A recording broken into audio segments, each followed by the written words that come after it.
babeao Baby se feao Umupoli mai senu umamao Manatsu ifo Ilo uloto Ya o fili malin moto Soy manatua La tafe ngai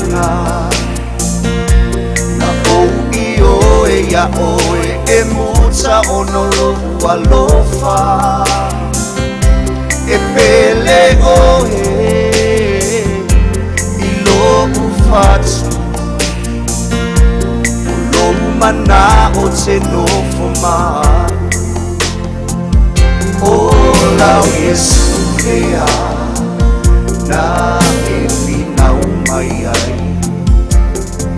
𝗟𝗶𝗳𝗲𝗲 e tasi e whaia mea umai te whiawhi ai Delio Yesu Keriso O te muli muli ia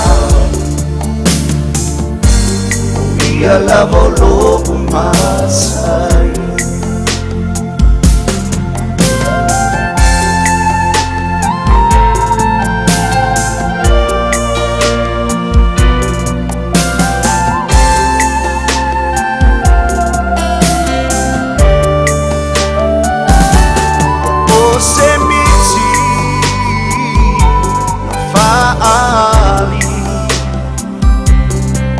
O e ai Yesu ile ta amilinga ole wili Mawalunga Ulo walofa E ai lava ia suma Malule sabi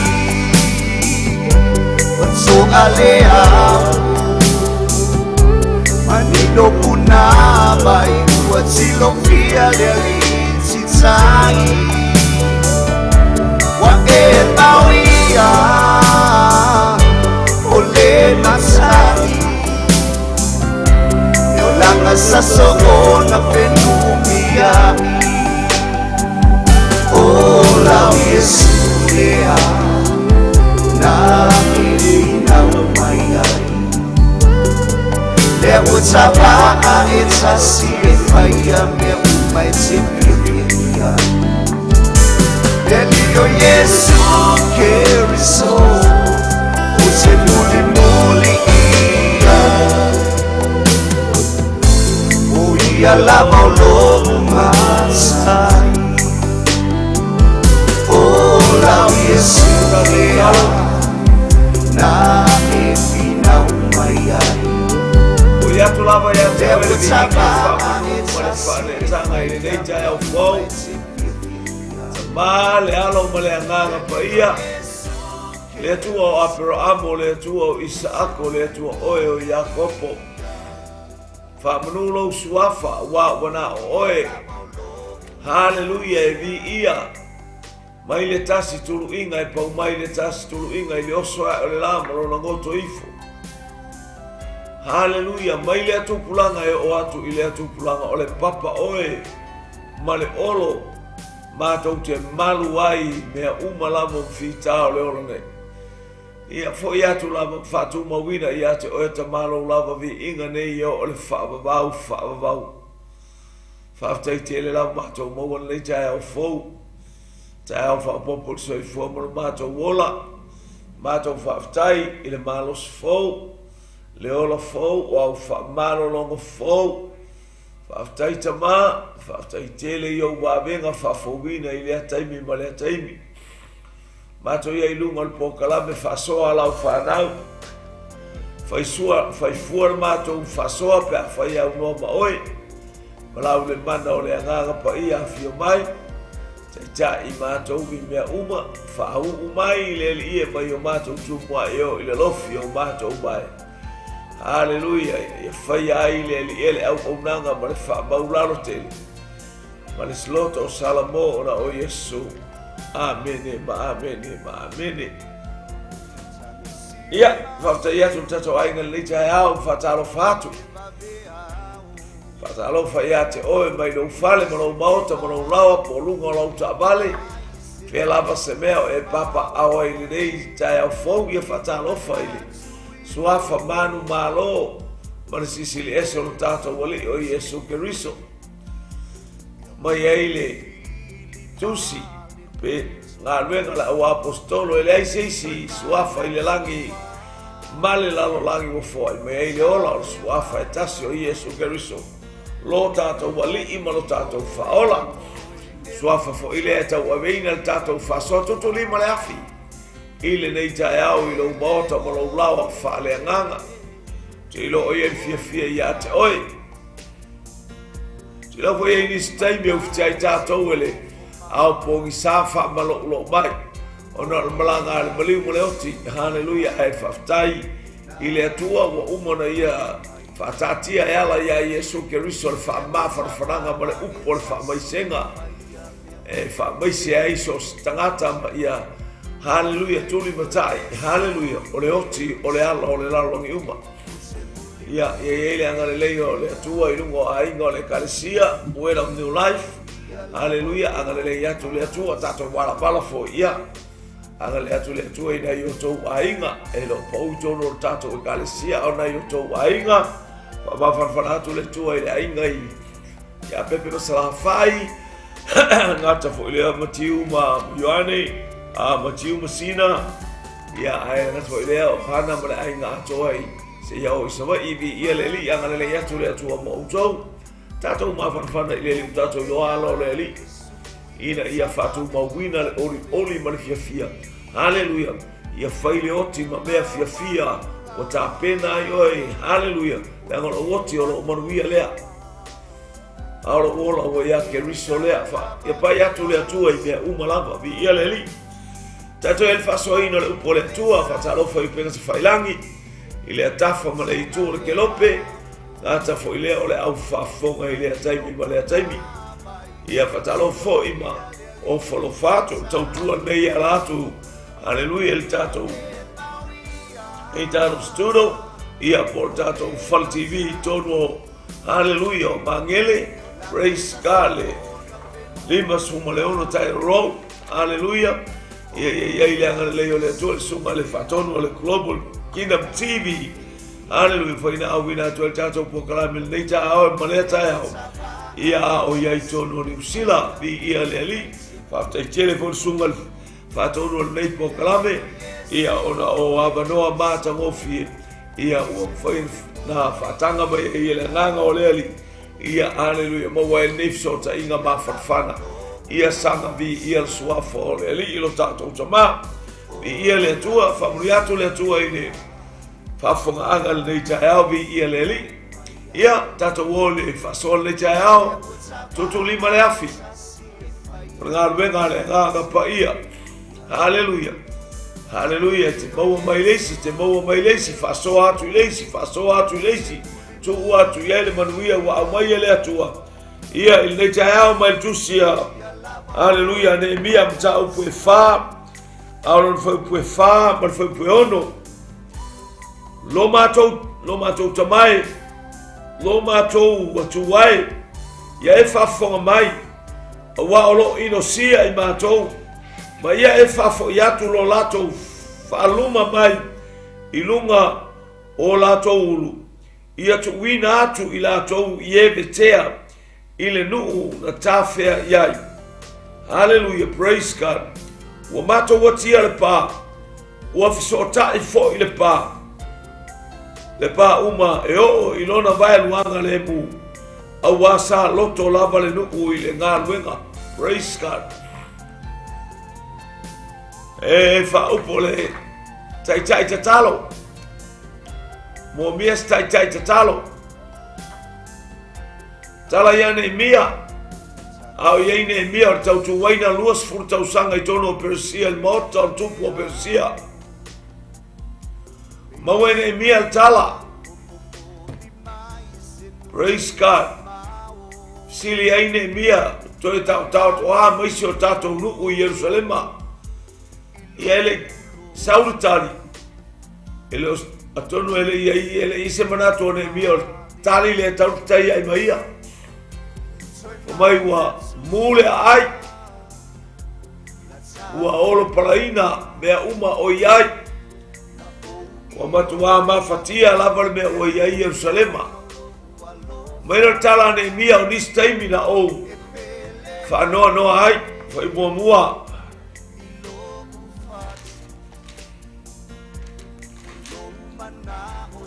Talane ina ufalongo ne mia fa pe mai lea o ila to ya tau o e tutoe o e na tutoe o tafenga o ia ile tu malo o tele le poponga malenga o ina o ila to o soloi al pa Yerusalema ma ua mu ona pui le afi o falongo ia o pona o nofo ai le ilalo ma o tangi ma fano no inisiaso ma ana pongi matatalo iluma o le atua o le langi matatalo mo mia stai tatalo o le aungani malpipi le mau al pokalame al tutuli ma le afil nei taiao o le tai tatalo tai lona ainga tai lana whanau tai lana ngaluenga tai le kalesia ile o langa tatalo ia le ali le ua whafonga le upone mia o nofo ai le ilalo istemina o whanonoa poa ngā haleluia na o ana pongi ma o tatalo i haleluia i luma o le atua o le langi sa ili atu ile ali o le tai tatalo ele i whaia i sona malosi aia na mua whafsota i le langi whafsota i le atua o ia o le malosi o ia o le manai o le tamalea o le manai o le tangata lea o le tangata o le whainga aluenga i tonu o le malo 𝗓𝗶𝗳𝗓 haleluia wana i loa le lei mai le saunoanga ar tupo 𝗓𝗶𝗳𝗓 ia fo i tangata i Yerusalema e lo safia fo i ai le usolea aia ona o ia o lo faila na ngā ruenga o lo fai ngā ruenga i le tautuina ma le tautuaina haleluia o le tupo 𝗓𝗶𝗳𝗓 se le manei o stangata fai ngā ruenga le lei e se le manei o stangata tautua matavela tautua matalilo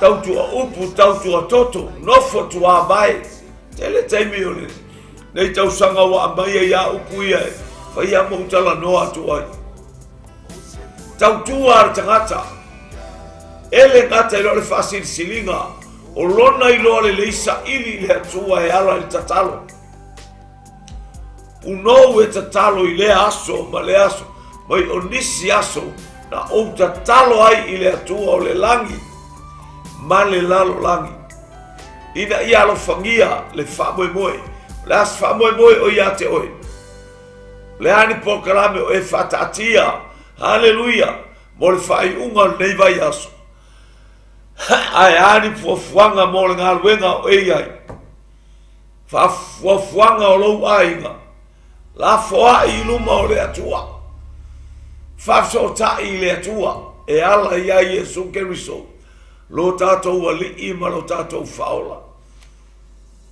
O le au na tatalo, po se tai tatalo, tai ia, haleluia, le mesa no fuai. E le ifa apefa to ala tu fa ile maftanga tatalo lea, i o fatasi matangata, ina ua ave o ia e tatala atu, e alu e faile fa moe o iai. Lea ina tatalo to atasi, waiva aila iai, pe to atasi, e la ngona o iluma o le atua, ma lo loto ma le mafua anga, na e ta pena ai se fa moe, e te fia, e te fata unuina. Vi ia le ali, o le me mua o lana tatalo, o lona mana onga, i le atua, ia lo fangia ia i luma, o le tupu le ia i leanga o le tupu onu ese. E le malama le tupu le i le atua le au na iai. ai va ai ole man ai o la nga luenga o lo tau tua fa maoni ma lo tau tua ma talia tau tua ma tala tau tua ma tavela so sei tu ai nga tau tua o fa pale ina ai oi haleluya o se mea fua ma o se mea ele ima fauina awa ola na tala lea ia lo fangia ui luma o le nei tangata e se awala na saunia ele atua na tali ai le atua le talo ne mia haleluya watali le atua haleluya ile alu atua ne mia e fafsanga ima le tupu a ole avele uboina yona lima fisili mai le tupu ne mia nano kupu ya oi ne mia so I'm alright I'm okay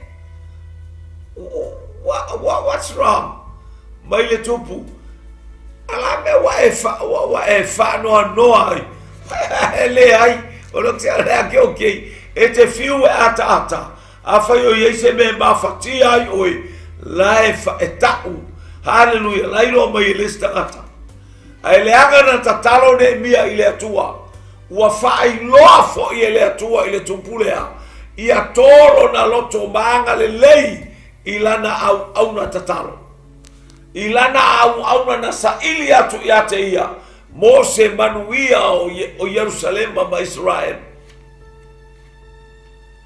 Nehemia sau ma iari oeri wa fale tonu manita ala fa mai Nehemia la okay ie se me e manatu hai falo go i tala tupu la wai no atu le tupu ai sea wa ile nganga o le atua haleluya na te fa pale ai mana tali le mana onga ea fiane au tatalo e nofo ma oe la te ma fa po watali le mana onga pele tali le mana onga po le ase me oia Nehemia ole albete mana oi ya una tala no le Nehemia e winga ile maftianga o ya Jerusalema male mana onga ilo na loto e fialu se iati le paolo na nu o mea umala mana ye o le tatalo a Nehemia haleluya na fafonga le atua na liliwa ile loto le tupu o mea umana tfaya tua Nehemia na talia le tupu ya tatalo o fafonga bai foi le au tatalo fiane au tatalo ala e pisar ko mai fiane au tatalo ana e amata ya o fa vesi ir ko ai fiane au tatalo haleluya e te ala poma ya ile pisa o te ala poma ya ile fa longo mai o tua oi vesi atu o lo leo e fa vesi ai fa longo tangata fiane aso e te tatalo ai e te sawa o le mea e tasilea e te foima iai e te leo fa longo e te leo langona si ufonga feta la yatu o le atua haleluya langa te le manao ia tu me la fa yatua ile atua ai fai per me la te langona hello talo Nehemia walu Nehemia o mea umana manao ai mea Nehemia ile ala se ia tau Jerusalema o le tali o la talo fatau nuina ele atua se ia o ina tawatu i isi faigata haleluya ele fa pea e talo ona alo esele o faigata langa e talo fa fonga mai le atua la vea i o ele atua i le alao popo nga faigata ya wa mai savalinga fa i wi no masina mo mo tausanga a wa fiani fa fita o le ftaia i ma oe a wa o faisa o tatalo o ela ngona tatalo a Nehemia o le awala le sabari a Nehemia o le ala fo ile le tato sabari a nei tausanga step by step a ele alo ese fa fitauli ele alo ese faigata tutuli male afi le nei taiao o le fi awale nganga pa ia fa so atu a manuia lo roto tango e fa so a stastagata e tele mea o le awhaia ele atua mo oe na ilo mea ia o te whaso atu ai Hallelujah. E ngata mei o te whaasoa atu ai. Hallelujah. Praise God. Maiti iti. Na ilo me sa uni ele atua i ate oi. Langa o lea te mo mia. E te mo mia ma fia fia lo loto. E te whaasoa atua i au o. Whaasoa atua i au uso. Whaasoa i au tua oi. Le tutu lima le afi. O le ata o le anganga pa ia whaasoa atu. I le atua oi ma le atua oi lo uso. Praise God. Lo tua fine. Lo ta maha lo tina. Fitaia i mane mia. Tangata faa. Sasalapa o langa. Lainu no fumai o kovana ma taitai o le malo Samaria. I le tui matu o Israelu. Tangata ia wa avesea ele tupu o Asuria. Ai au mai tangata esenu nofo i. Tangata la ia la fafsanga ele fafsanga i mane mia. O tangata o Sanbalata, o tangata o Tovia, o tangata o Ngasemu, o tangata e Tofuar, tangata malenu o Sawai, ele ais tangata o ia tangata o Samaria, a tangata ese wa au mai ele tupu. Hallelujah, whanun, wa au mai tangata ese, fa aina tutonu o le tu i matu o Israel. Tangata la ia wa te e mai aisea, ele tangata la tau te fia ile atua. Tangata ifo i tupua. Aya, au wa te e mai. Lo wainga. Tasia le mea tau. Le tau ine mia le amatanga o ngā luenga. Ma taimi uma. Olea. La foai i le atua lo na mana onga. Tatalo i le ataimi ma le ataimi. Ina ia i wha manu i anga tamaha o i le langa. Tumana e whailoa i ate oe. Le ien whi awo nei tai au. Ta talo ne mia i le atua. Ona was loa i ne mia. I lato ue whaatupu whalavelame. O i lato oe o mai e whaamasei. O i lato oe o mai e whaamevesi. Aue te papole i se mea. O le mai o tangata whaavesi a la tfoi o e whaavesi. Whailo atu ai e le malama ta ua e whaorotanga le atua. Ai mai se i tātou ua fia ma watalia keriso. E whai mali i ma whaolo. Wa ina e tātou ia ne mia.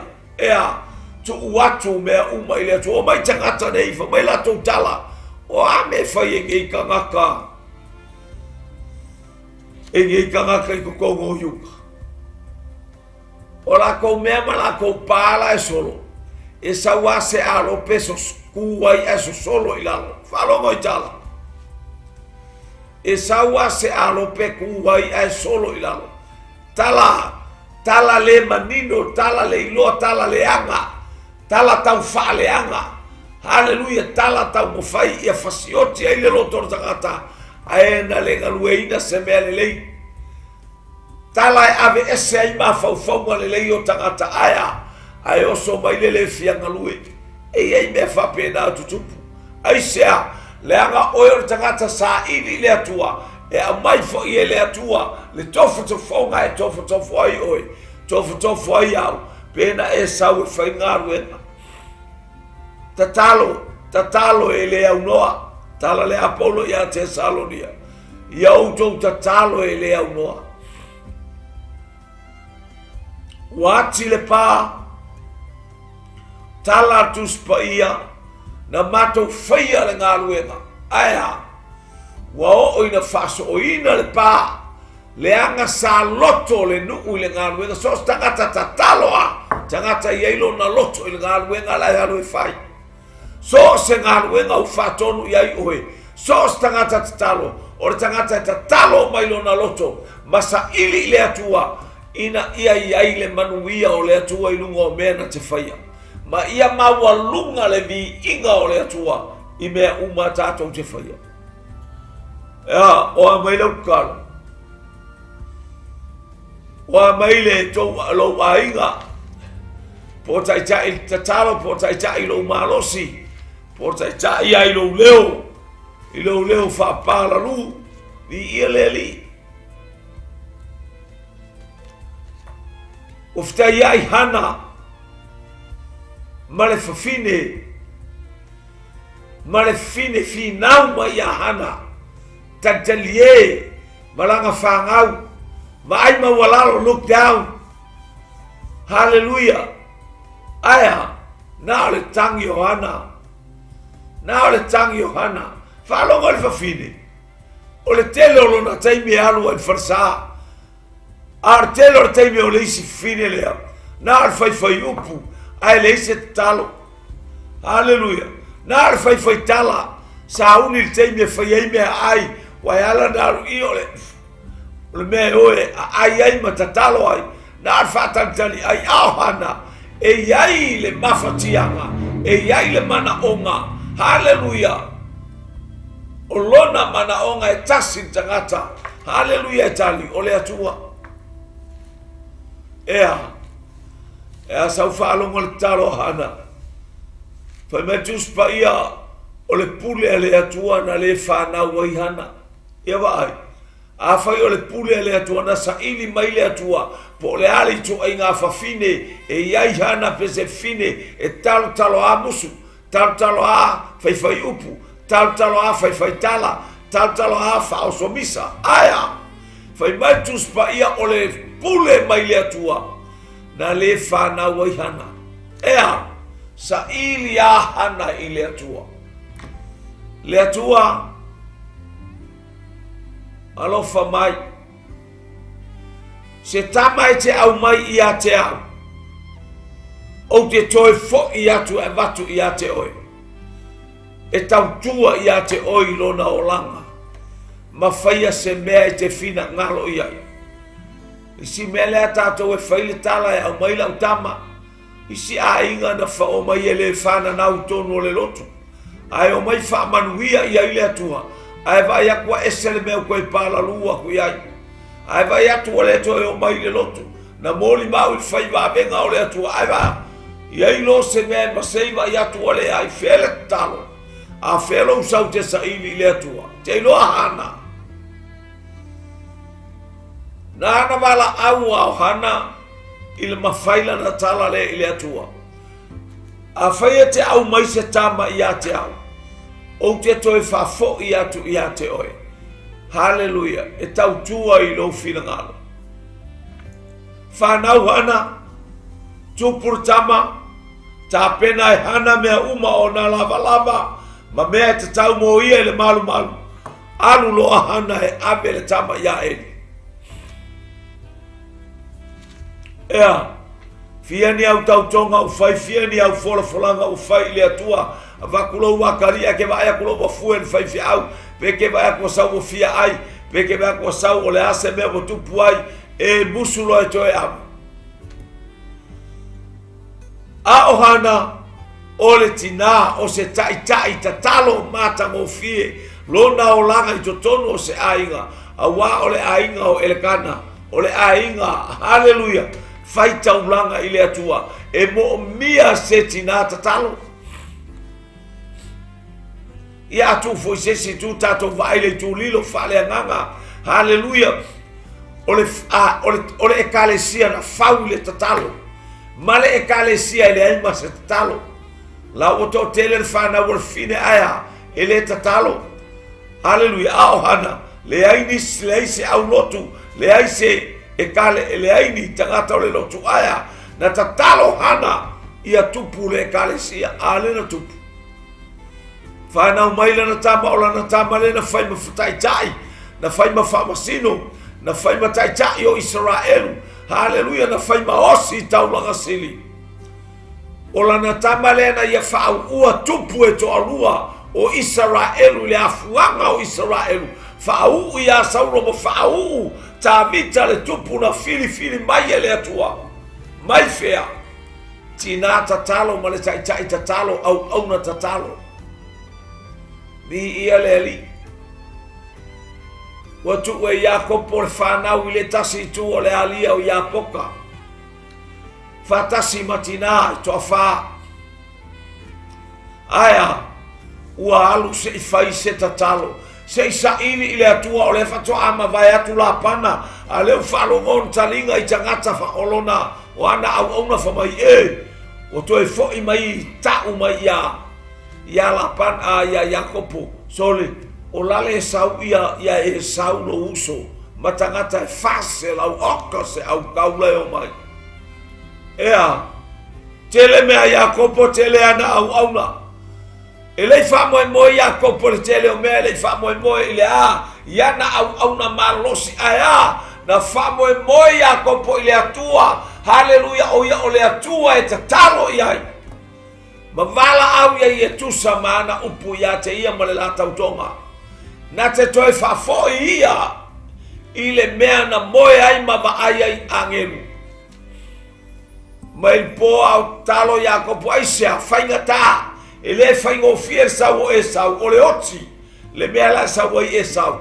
O le fou vale. Le mea la sau ai Esau. O le taua. Le mea la sau ai Esau. Aya. O le ase mea ama fai el nei leo mamoe o Iakopo. Le ase mea fea se mea utu uai. A ua mama au whanau o fea le a oti fatasi ai. A o leisa mali Iakopo e tatalo mo sila fia e le atua lona loto. Salamo e tu selauto luiva fai upu e. Haleluya fai upu e fa. A o le iai lava se upu ilo uotu. A o kele i kakalo aku. A o tele i talanoa atu wa e sila fia le atua loto tangata taidotas. So se mea tatou te vala aua i le atua. A o le ai se upu i o tatou uotu. Ua sila fia e le atua mea uma. A o le vala au Iakopo. Wa awina mai e le atua lana angelu. Haleluya na lafanga tua mai Iakopo. Haleluya amata mai le afiafi o ile vaveao. O lai tau pi a Iakopo male angelu. O iloa Iakopo e mo mien fa manuyanga. Haleluya mo lana fainga malanga. Po fea atua iai. Fa mai le angelu tu ua ula fa mai Iakopo. Fa manuia mo ia uno tu ua le o e tianu o ilo mo iloa e Iakopo. O le angelu mai le langi ua la fanga tua. O fa fena iloa. Le anga o le tangata na tatalo. Ni ia le ali. Samoa lo unu lo wainga la uo. O te letu ua oe. Se ia e fa manuia mai ia te au. Iakopo. Ele ko sui o ngoa. Le ngoa ngai ke ngoa o mo le ngoa sio. O mea uma nga whainga ama e ke kapea ka ngaka i o winga ma wa mio ngā e o ilo uso matua le o ilo anko. Haleluya. Le to ingoa o Iakopo. Sui lo ingoa. Haleluya oi. Israel. Se watawivi ile atua matangata. Mamanu ma loai. O ea. La sau tau wivingai, whawhitaule. Tau wivi a e give up. Tau wivi a e 𝐓𝐹𝐺𝐹. Tau wivi a umalos. Au e sa ili e ile atua. La mete le sau el nei tai au. E whapeane o. Se fe au lea moa. O le afi ua pasi mai lea moa au. Haleluya ua au wharonoina le mawhana whana o le atua. Male le lei o le atua le nei tai au. O la utatalo, a toa malo loto. Haleluya. Fa manuia mai ai le atua moa usavalinga. Ai le i uma atu le masina moa mua o le tausanga. Te loa telen fi tafka ia ima oile a makangor kausanga. Te loa teleni futia fta ia ima oe. Aya. Ke loa le wa ima warte itaya ole folea. Tasi la vole. Puno wifo man loto maulalo. Salamo inu maule atua. Pe ona tua i o tangata o Nehemia. Haleluya. Nisi aso na o whano no ai.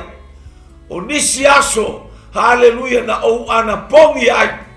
Nisi aso na o tatalo ai le tamaa i le langi. Sau ili nei tai au. O a mea uma tōturi i foi taftafa o lo moenga. Pe tōturi numa farfainga ruenga 𝐓𝐹𝐺𝐹 se mea tōturi ai. Petele to aolo loto. To atuli male loto ma walalo lo loto iluma ole to tama. Ua o mo omia oe. Tama ua o whaalongo i la uputau ia tama ola na upule tae au nei. Wa e whaalongo ia i ole tai te talo. Alofa mai lo tai e whaia i lo malo si mea uma. Alofa mai lo tai e whaia i lo poto. Alofa mai lo tai e whaia i nei mea uma. Hallelujah. I lo whaafia i loa. Aya wa o i loa i le tae au nei. Tama o te ole matatalo ia te oe. Whaamalosi mai lau o auna. E ala ia Yesu Keriso le ali o leo. Ia le ali. Tele ti ngā tele whaingatawa o ia tani elu. Tilo tani elu whaitau tusia Yeremia. O te i tani elu le vai ai I vaiaso, I fitu na fulu o vaiaso. Praise God. Pamaitanga tau tani elu, sa ili leo tani elu. Ele sa ili lo na poto, ele sa ili lo na iloa. O taimi malama o tani elu talu na tau nu itono le palace, talu o na tau nu itotonu o ne o Babylonia. Hallelujah, mailo na o langa ititi. Na whaava ai Nebuchadnezzar i le matautia. O na matautia e ala mai se tai i ola tatalo. E mo mia se tai tatalo I to tonu le ainga. E mo mia se tai tatalo I to tonu. Hallelujah, se whalwhainga ruenga. E mo mia se tai tatalo I to tonu le kalesia I to tonu le nu. Pero fatu mai ai le ititi o tani elu. Whamatala ina o le ano noa I o tupua ma whale po o a whalinga na tupu ia Nebuchadnezzar. E o lava ia Persala. E o mai ia tariu na nofo ai tani elu. Ma le whalinga e sa ili I le atua whaali. Moa mia stai te talo I tonu alo ainga. O ina ilo e tani elu e fia malama tani elu. I vai asa e fitu. Lea ta umai e Yeremia. Sa ili I le atua. Famaina ana pongi matatalo. Sa ili atu I le atua. Famai le angelu na sau. Tanielu. O le taimi ana e tatalo ai. Fafufonga tatala le fai totoa. Fai mai le ali o te sau e ta watu ya. O e tali o lau. Waheba ai le arka kalo arka ngaka. Sa ili le atua tatalo. Mawai le tali ang tangata sa ili I le atua I le tatalo. Nga pa tatala mai le atua le manaonga. Na pa tali mai lo tama. Come on son, what you want? Hallelujah. Ulu fale mai I le fia o lo wali. Ea, o a mai lo tatalo le nei tai hao. Fa mai le angelu na faiatani elu. Na tatalo atua. O ile langi fai mai matama alu e tau ia tanielu mea uma. A watu ai na ta feilo ai. Oka le poloka wa pe ia poloka o le freeway ma le motorway il nei tai au. Hallelujah. Io e oka le poloka wa ui angelu le anga mataitai o peresia o angelu le anga. O lofta ia imau le fatu au tau nuu mai luas fultasi asu. A ole aso anga kakalo ai te no e masani o iluma ole atua. So se kaime e kokuri ai kakala. Ia. E ui lava ina poloka le awala na usawai. I le whalame lave o alima nganga whasalame. O le vani monimo o 𝗪șcie a le wotau numai. Whafonga le atua I lo usi ufonga ma mea uma. Se le manga ia a. Manga I or tatalo. Ai afal pui le lo kai peteu. Tatalo le au tatalo. Hallelujah. Na sta pena I le atua le angelu alu ia peteu. El atu le angelu. Wa vai ia peteu le ai fa moe. Aya. Peoti. Peola. Ta oto fata tali taimi. Aya. Langa le ia mafutanga tatalo le tatalo. Amu ia tai o le mafutanga tatalo. E whailoa ia te tatou. E ese foi se malusianga. O se tatalo tu fatasi. Prayer warriors. Prayer meeting. Hallelujah. Ese foi le malosi. Tatala la matani a Peteru. Savali mai fafo matala le fai totoa. Tangata la leo ai. Ola momoe. Aisea malosi o lau tatalo. E momoe ai nganga fasalavei. Aya. Ae savali oi le manino. Ae savali sautonga. Savali le filemu. Savali le oriori. Savali le fiafia. Maua lunga le vi inga o le atua. O le fai totoa. Vai aku pekel oka o kas fai koa. Hallelujah, ava kunga waru aru fuai guarda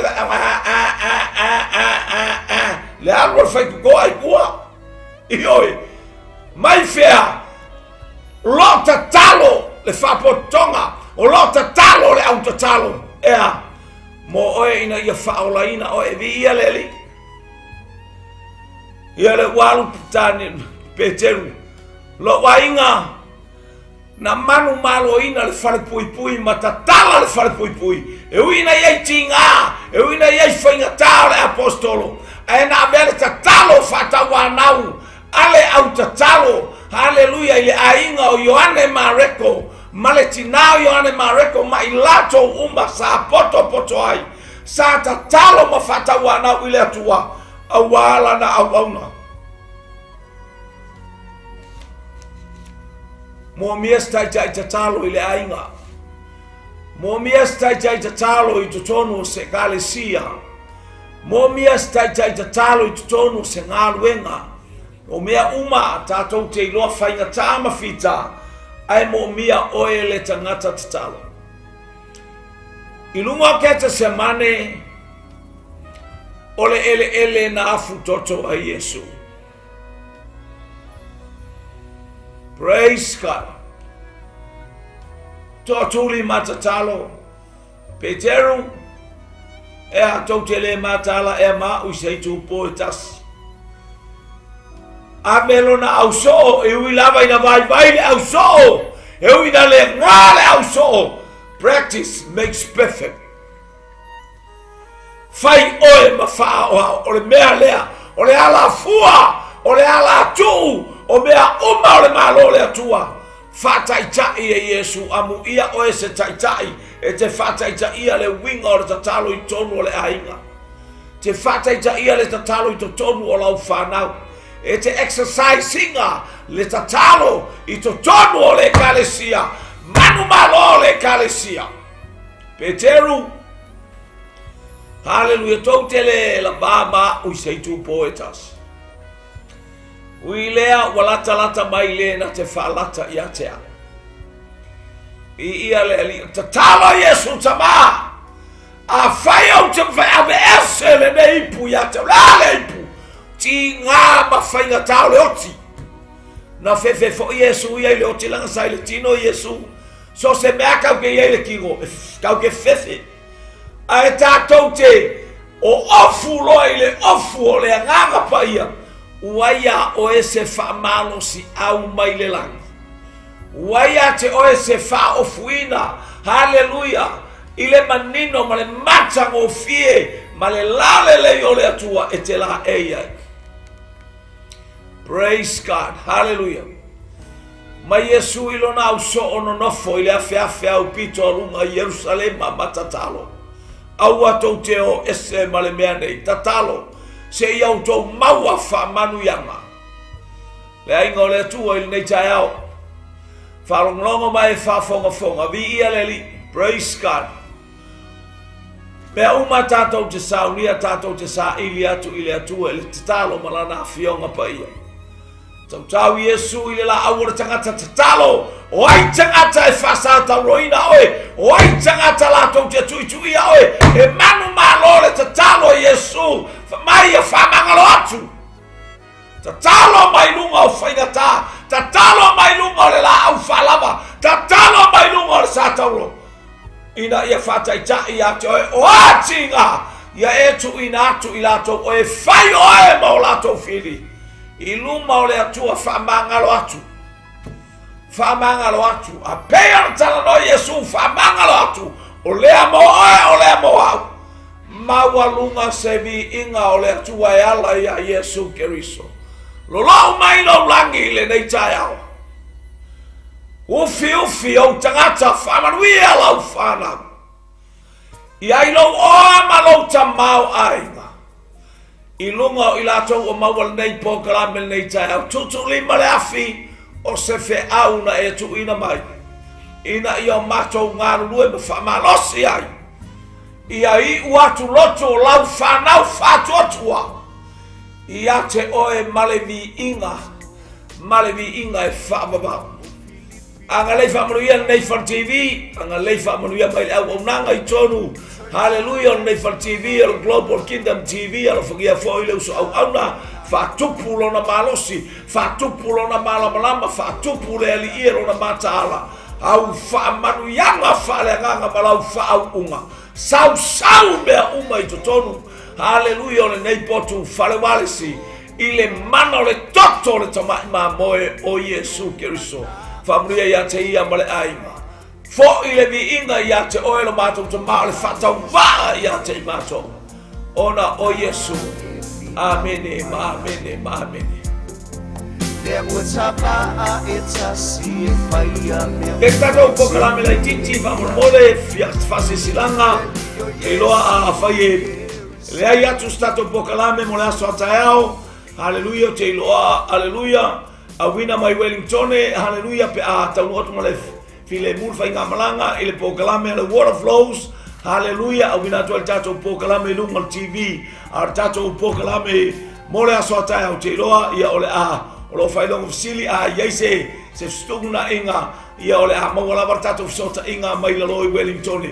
Anga le leile atua. Talo mai mortato for TV, Global Kingdom TV, Hallelujah, lima sumaleono, Hallelujah, Title Road, itono mangele, yaile anga leo le atua ya te oi, ai foi so mana onga, po yai foi se mata upu, wata wele atua ya oi ale wa etchilo ma e mai moa, mawalo wa vanua, mafia mai, susu mai, maliu mai, tato fasoa fatasi, manuia ole atua, tato fai mea fatasi, hallelujah, ina ia iaile manuia o le atua, ia talo mai fo'i mo pokalame fatino tato fale TV, ma ia I uatu mea uma I le vi inga o le atua, ia alofangia nei tuaso, anga leile atua mo I tato uma, ona o Yesu, amen ma amen. To God be the glory, forever and ever, amen. Langa sasoona fenumia Ola Yesu lea Na efina umaya Ea utapa etasi efaya Mai sepipia Delio Yesu Keriso Use muli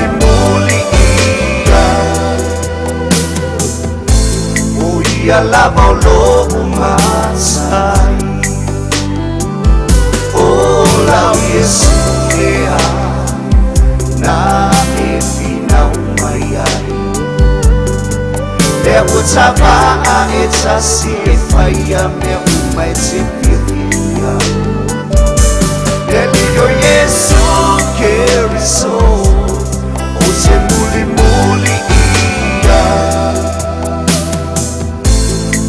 ia lava o lobo